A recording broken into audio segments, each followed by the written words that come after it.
Então, nessa segunda aula, nós vamos chegar à segunda parte desse título: Camões, Lacan e o amor de transferência. Na primeira aula, falamos então sobre Camões, sobre os temas típicos da poesia de Camões, sobre o legado cultural que Camões recebe, como que ele, enfim, contrasta o seu saber experimental com esse saber teórico, que é justamente esse legado que ele recebe. E depois eu fiz a leitura do soneto "O Amor é um fogo que arde sem se ver", e eu disse que a partir desse soneto, então, eu ia fazer uma leitura da questão do amor de transferência e que ia trazer, portanto, também Lacan aqui. É preciso explicar por que dessa minha escolha de Lacan, porque, ou seja, não foi Lacan quem inventou a expressão amor de transferência. Isso já está em Freud, por exemplo. Eu estou fazendo um recorte aqui lacaniano proposital, muito proposital, porque se nesse soneto Amor é um fogo que arde sem se ver, nós vimos então que a experiência do amor é uma experiência desencontrada, uma experiência, portanto, desconcertante, porque paradoxal, porque contraditória, e que apenas em alguns casos, e essa é a perplexidade final do poema, com a sua adversativa e com a sua pergunta, que apenas em alguns raríssimos casos, em alguns raríssimos corações humanos, essa experiência não seria do desencontro, da possibilidade, enfim, da união do eu e do desejo do outro, esses impossíveis, isso é muito lacaniano. E aí, quer dizer, Camões, quando escreve esse soneto, e esse soneto é muito banalizado pela cultura, e não à toa eu estou também trazendo esse soneto aqui para essa aula, quando ele fala dessa experiência, desse soneto quase como uma maquinaria desastrosa, ele está trazendo também muito um diálogo com o Banquete de Platão, o que tem tudo a ver também com Lacan, porque, adianto agora, vou falar um pouco melhor disso, no seminário 8 de Lacan, que é o seminário justamente sobre a transferência, Lacan faz uma releitura magistral desse texto platônico que é o Banquete, que é um dos grandes diálogos de Platão sobre o amor. Platão tem dois grandes diálogos sobre o amor. Um deles é o Banquete, o outro deles é o Fedro, mas nós vamos centrar o nosso pensamento no Banquete. E aí, no Banquete, como dentro de todos os diálogos platônicos, Platão, que foi discípulo de Sócrates, coloca Sócrates como personagem dos seus diálogos, e a estrutura, portanto, dos diálogos platônicos é uma estrutura, enfim, em que várias pessoas vão dialogando sobre determinado tema e eles vão dando opiniões que, ora, meio que se coadunam umas às outras, ora, se contradizem completamente. E aí, simplesmente, dentro do banquete, o que ocorre de fato é um banquete, é um jantar, em que vários homens, todos eles homens, ligados, portanto, a essa ideia do querer saber, do querer aceder ao conhecimento filosófico, ao querer aceder a uma verdade, e lembrando que Platão apostava na ideia de que existe uma verdade ou existiria uma verdade absoluta. Então, nesse banquete, eles decidem que a pauta daquela reunião seria justamente o tema do amor. E eles colocam, então, uma questão principal ali dentro, que é o núcleo estruturante do banquete. A grande pergunta que paira, portanto, ao longo de todo o banquete de Platão é a seguinte pergunta: o amor é um Deus ou o amor não é um Deus? Ou seja, a grande pergunta que paira, que eu digo que é o núcleo, portanto, do banquete, é acerca da natureza divina ou não do amor. O amor é um Deus ou o amor não é um Deus? Vários ali falarão e, grosso modo, praticamente todos que falarão ali dentro do banquete defenderão a ideia de que o amor vem de uma natureza divina, ou seja, de que o amor é um Deus. Mas, ao mesmo tempo, Sócrates meio que mostra que esses que defendem a natureza divina do amor caem em contradição. E por que motivo? Primeiro, é preciso entender que Sócrates ficou conhecido pelo seu processo da maiêutica, ou seja, o que vem a ser o que a filosofia chama de maiêutica socrática. A maiêutica nada mais é do que você retirar do sujeito as respostas que, em teoria, já estão dentro dele, as respostas que ele já tem, os conhecimentos que ele já tem previamente dentro de si e que nem sabia, afinal de contas, que teria esses conhecimentos. Ou seja, porque para Platão, a questão, portanto, do acesso ao conhecimento não é uma questão livresca, não é uma questão de estudo. Para Platão, a questão do acesso ao conhecimento está ligado muito ao que ele chama o processo da reminiscência. Por quê? Porque Platão então dizia que a nossa alma pré-existia num outro mundo, a que ele chama de mundo suprassensível, ou seja, um mundo que nós acedemos a partir da abdicação dos nossos sentidos, dos nossos 5 sentidos, por isso ele é um mundo suprassensível. Ele é um mundo inteligível, ou seja, também podemos aceder a este mundo a partir da faculdade do nosso intelecto, ou ele é um mundo das ideias, ou seja, onde tudo existe no seu ideal, na sua perfeição, na sua plenitude, na sua imutabilidade. E aí a nossa alma, que pré-existia, portanto, para Platão, nesse mundo das ideias, nesse mundo suprassensível, nesse mundo inteligível, sofreu uma queda, foi aprisionada no corpo. Para ele, o corpo é o cárcere da alma. E aí, ao ser aprisionada no corpo, a nossa alma não consegue ser feliz. Por quê? Porque ela tem reminiscência da sua vida anterior, da sua vida eterna e de tudo aquilo que existia na sua perfeição, na sua plenitude, na sua imutabilidade, na sua eternidade no mundo das ideias. Então, por isso que para Platão nós conhecemos a partir daquilo que rememoramos. Daí a sua teoria da reminiscência. Ou seja, por que nós, por exemplo, vou dar aqui um exemplo qualquer, por que nós olhamos para um animal que nós chamamos de cavalo e reconhecemos esse animal como um cavalo?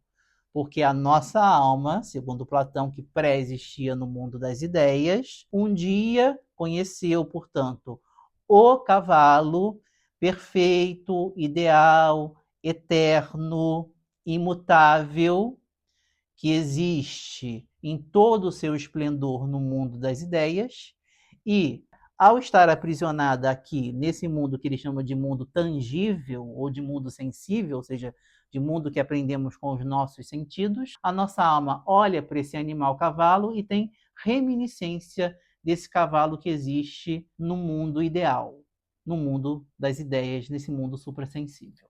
E aí, é claro, se nós vivemos dentro dessa realidade que ele diz que é um mero simulacro, que é uma mera cópia imperfeita e fajuta de tudo aquilo que existe no seu esplendor absoluto no mundo das ideias, obviamente a nossa experiência na carne não poderia ser uma experiência feliz. Digamos assim, dentro do banquete há uma questão muito interessante, porque Platão diz o seguinte, que todo o nosso esforço enquanto humanos, a teoria platônica é uma teoria reencarnacionista, que todo o nosso esforço enquanto humanos seria o esforço de fazer o regresso para o mundo das ideias, onde tudo existe na sua perfeição. E ele diz que nós podemos fazer esse caminho ascético, digamos assim, mas ele diz, a partir de quê? A partir da filosofia, que é uma interrogação sobre a nossa própria existência, e também a partir do amor. Ele diz que o amor é um caminho para o conhecimento. Só que, diferentemente da tradição neoplatônica cristã, ou seja, estou falando aqui de um neoplatonismo, ou seja, de um novo platonismo que foi lido à lente do cristianismo, daí então o neoplatonismo cristão, e nós temos, né, o neoplatonismo cristão medieval, e nós temos o neoplatonismo cristão renascentista. Camões recebe por herança a corrente neoplatônica renascentista. E para ser bastante resumido, porque esse é um tema bastante complexo, o neoplatonismo cristão renascentista rejeita o corpo, ele rejeita o sexo, ele rejeita o prazer logo de cara e traz como ideia, então, portanto, de um amor plenamente realizável, o que? Aquele amor que abdica do corpo em prol de uma ascensão, de uma ascese da alma, só assim se chegaria a um conhecimento superior, se abdicando do sexo, do prazer, de tudo aquilo que vem da carne, de toda a sua corporeidade, portanto. E Platão, ele está a meio caminho entre isso. Platão, ou seja, isso que nós chamamos de amor platônico, nada mais é do que uma invenção do cristianismo, porque Platão nunca disse que, digamos, o sexo não era importante, pelo menos em alguns estágios da nossa vida, para que acedêssemos ao conhecimento, muito pelo contrário. E vamos começar a entender isso.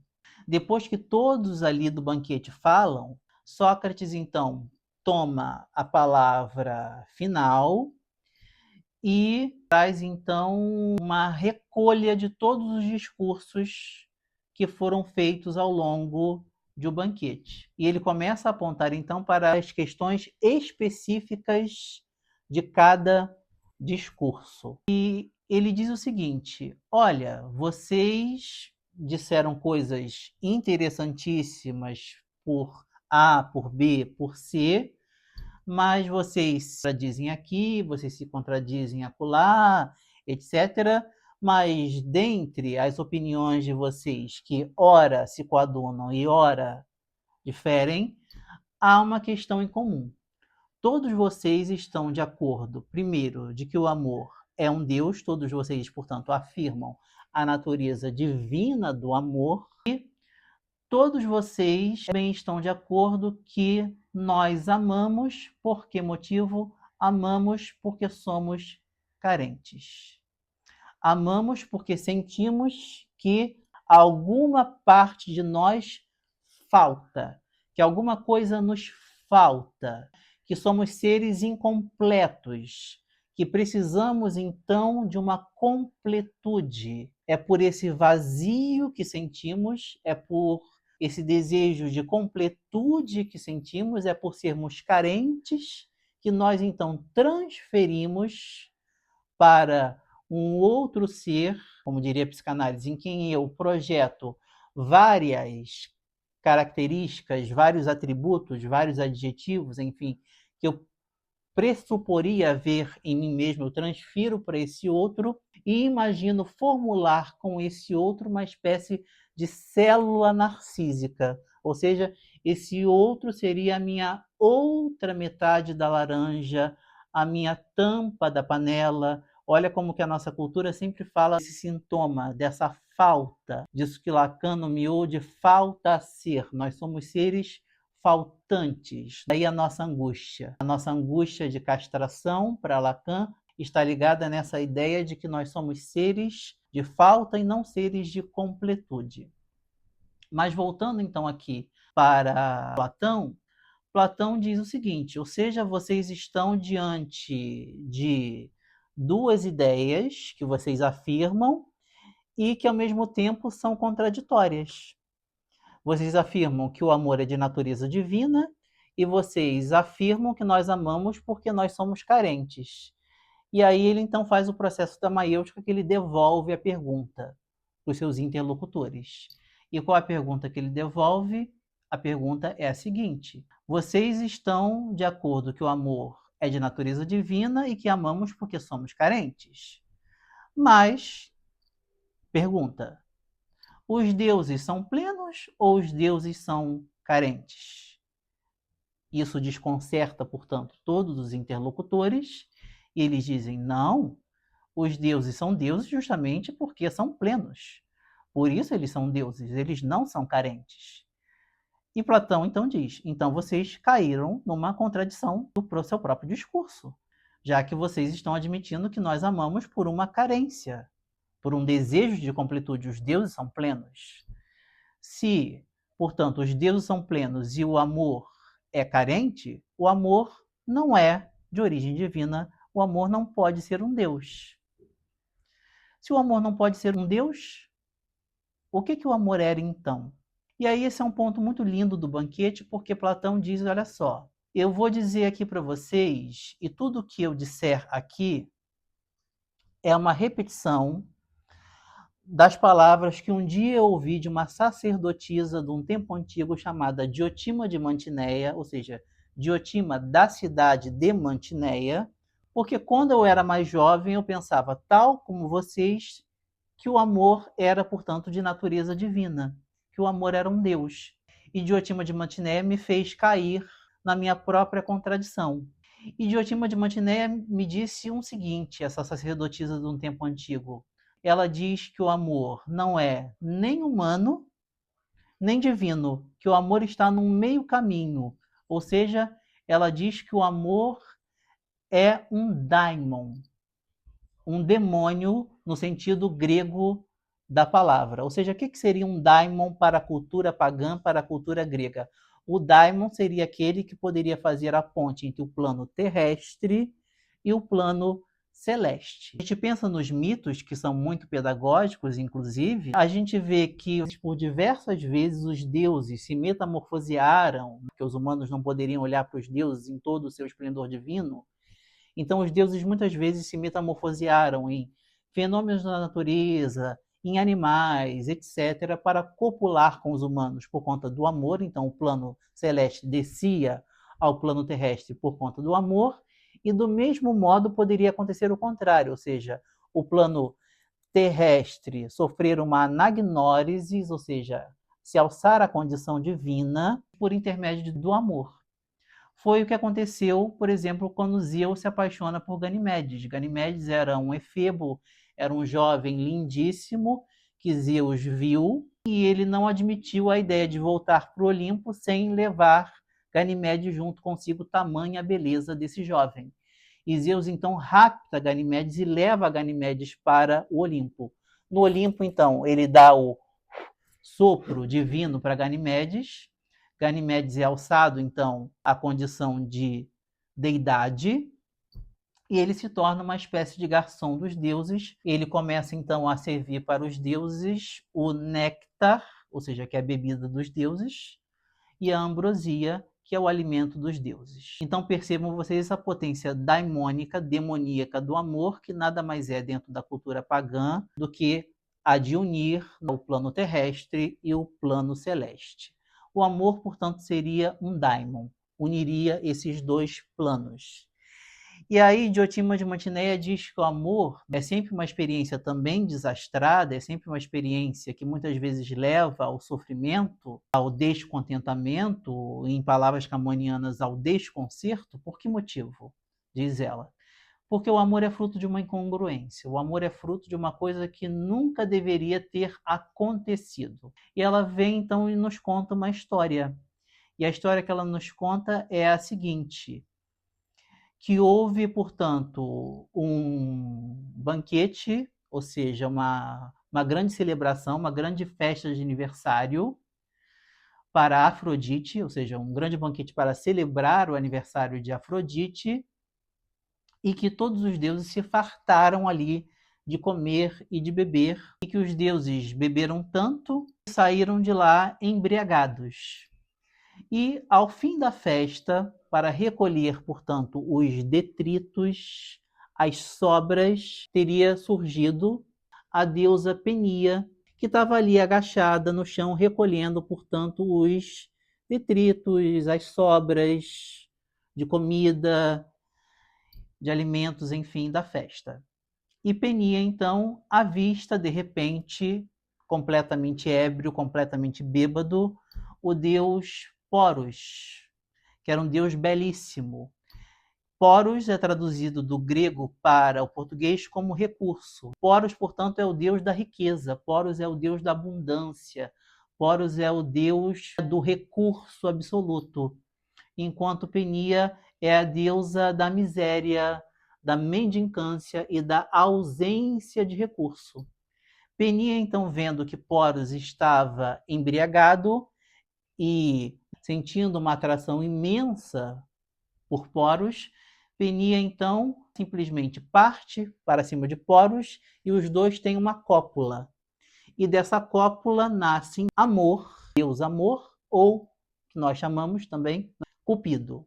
É por isso que Amor ou Cupido é sempre uma experiência que oscila entre o mais sublime e o mais degradante na experiência humana quando nós vivenciamos o amor. Por quê? Porque ora Cupido, o amor, está vibrando nos valores do Pai, na riqueza absoluta, abundância, no esplendor, e ora ele está vibrando nos valores da mãe, na mendicância, na ausência de recurso, enfim, na falta. Portanto, reparem vocês que, psicanaliticamente falando, ora amor vibra na plenitude, ora amor vibra na falta. E por isso, então, aqui a experiência amorosa no ser humano, essa experiência que oscila o tempo todo entre aquilo que poderia ser mais sublime, que poderia se chegar mais à sensação de uma plenitude, e, ao mesmo tempo, há uma degradação também quando estamos vibrando nessa falta, nessa castração, digamos assim. E aí, isso é muito interessante porque Diotima de Mantineia diz o seguinte: portanto, entendemos que o amor não é um deus, o amor é um daimon. Ele não consegue ser um deus porque é fruto de uma incongruência, ele é fruto daquilo que nunca deveria ter existido. E aí, nesse sentido, ele fica oscilando entre a plenitude, que cabe aos deuses, mas que ele não consegue ter a plenitude, e ele está o tempo todo muito mais na falta. Ele constitui o humano, mas ele não é nem humano, nem divino, ele é um daimon. E aí ela diz o seguinte: mas o amor nos serve muito como experiência de conhecimento e para nos levar ao conhecimento, ao acesso, de novo, à ideia esplêndida, absoluta, perfeita, imutável, eterna. Em que medida? Ela diz que o amor é despertado em nós a partir da visão daquilo que é belo. Por que nós amamos? O que desperta em nós o amor? A visão daquilo que é belo, a visão da beleza. Um dia, de repente, nós olhamos para alguém e descobrimos, essas são as palavras de Diotima de Mantineia, descobrimos que no mundo há um corpo belo. E ela diz: por que nós então não experimentamos esse corpo belo? Nós então experimentamos esse corpo belo, nós temos relações com esse corpo belo, inclusive relações sexuais, mas vai chegar algum momento do estágio dessa relação, enfim, em que eu já terei adquirido toda a experiência de conhecimento possível com esse um corpo belo. E a Diotima de Mantineia diz que eu depois vou atentar para a ideia de que no mundo não existe apenas um corpo belo, mas que existe uma pluralidade de corpos belos. E ela fala: por que não, então, experimentar esses outros corpos belos?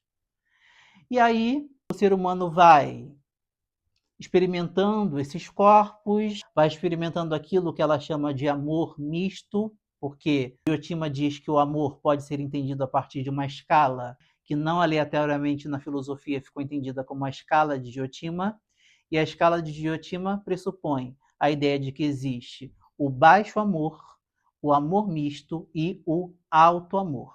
Dessas três categorias de amor, baixo amor, amor misto e alto amor, Diotima de Mantineia diz que a única que não serve ao conhecimento é o baixo amor, porque o baixo amor é instintivo, ele é puro instinto, ele é pura animalidade humana. O baixo amor não envolve a faculdade do pensamento. Então o amor começaria para Diotima de Mantineia a partir do amor misto, que é aquele que une a matéria, portanto o corpo, e o espírito. Por isso que ela fala que o amor começa com a visão da beleza. Eu posso experimentar esses outros corpos belos, ou seja, ela está falando o quê? De uma união da matéria e do espírito, ou seja, de que nós começamos a aceder ao conhecimento amoroso a partir da união do corpo com o espírito, ou seja, é porque eu amo aquele outro ser, eu vou intercambiar experiências com esse outro ser, eu vou aprender com esse outro ser, e esse outro ser também aprenderá comigo. E aí, nesse sentido, o que vai acontecer é nós então vamos sanar em algum momento para ela todo o conhecimento possível que nós podemos ter dentro dessa relação. E aí depois eu parto para a pluralidade dos corpos belos e vou transitando por esses corpos belos até que vai chegar um momento em que eu já terei sanado todo o conhecimento possível, que eu já terei explorado, esgotado, portanto, todo o conhecimento possível que eu poderia tirar dessa lição da união da matéria e do espírito. Quando, portanto, eu deixo de amar por intermédio do corpo, por intermédio da matéria, e passo então ao último degrau da escala amorosa, que é o alto amor, que é o amor puramente espiritual, eu acederia então a esse mundo das ideias e o conhecimento superior e a verdade absoluta. Acederia, como diz Platão, o sumo bem, a suma beleza e a suma verdade. Ou seja, quando eu amo não mais por intermédio da matéria, mas quando eu amo agora a própria ideia de amar, eu amo o amor, eu amo uma abstração, eu cheguei então ao último degrau da escala do conhecimento, que é, portanto, esse alto amor e que é puramente, portanto, da ideia, da faculdade do intelecto e puramente espiritual. Então percebam vocês que Platão vai de um percurso que começa da união da matéria e do espírito, que começa pelo corpo e vai de uma abdicação do corpo até a chegada de uma espiritualidade total e de uma abstração total em que você ama a própria ideia de amar.